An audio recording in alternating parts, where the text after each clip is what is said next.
Assalamualaikum warahmatullahi wabarakatuh. Sahabat JHQ yang dimuliakan oleh Allah. Di dalam hidup kita tentu setiap orang memiliki masa lalu. Ada di antara kita yang masa lalunya kelam. Mungkin di masa lalu dia sering meninggalkan sholat. Mungkin di masa lalu dia sering tidak berpuasa. Bisa jadi di masa lalu dia sering berbuat curang, menipu orang lain, atau mengambil hak-hak milik orang lain. Kemudian setelah bertambahnya umur, bertambahnya ilmu, dia kemudian menyadari perbuatan-perbuatan dosa dan kemaksiatan-kemaksiatan yang pernah ia lakukan di masa lalunya. Kemudian dia merasa sedih, bahkan mungkin menangis atas perilaku-perilaku buruknya di masa lalu. Pertanyaannya, apakah kita cukup hanya merasa sedih saja? Apakah kita cukup hanya menangisi masa lalu kita itu? Ternyata tidak.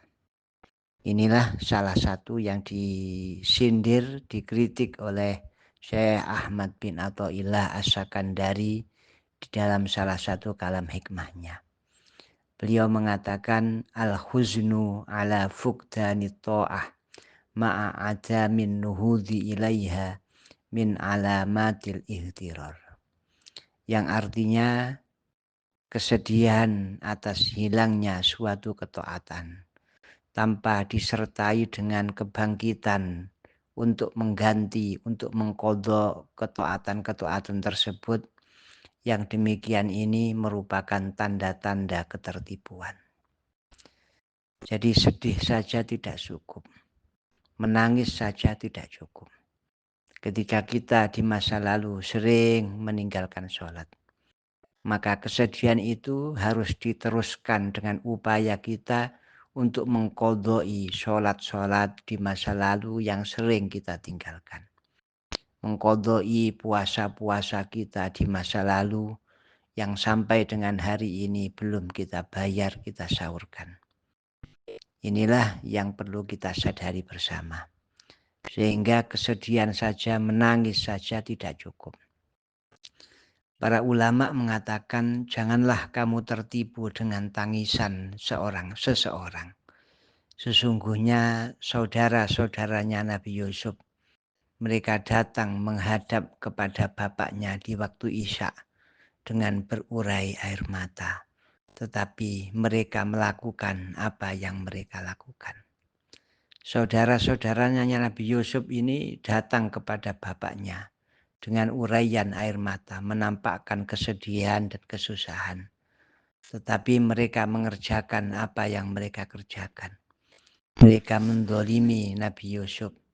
Mereka berbuat jahat kepada Nabi Yusuf.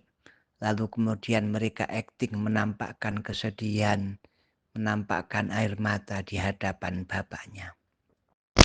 Oleh karena itu, kesedihan kita, tangisan air mata kita atas ketaatan yang kita tinggalkan di masa lalu harus kita teruskan dengan melakukan ketaatan-ketaatan tersebut. Kita qadha'i, kita ganti di masa sekarang. Kita kembalikan apa yang menjadi hak-hak orang lain yang pernah kita ambil di masa lalu. Dengan begitu, kesedihan itu akan semakin bermakna dan memiliki nilai tambah di hadapan Allah Subhanahu wa Ta'ala. Demikian, mudah-mudahan ada guna dan manfaatnya. Assalamualaikum warahmatullahi wabarakatuh.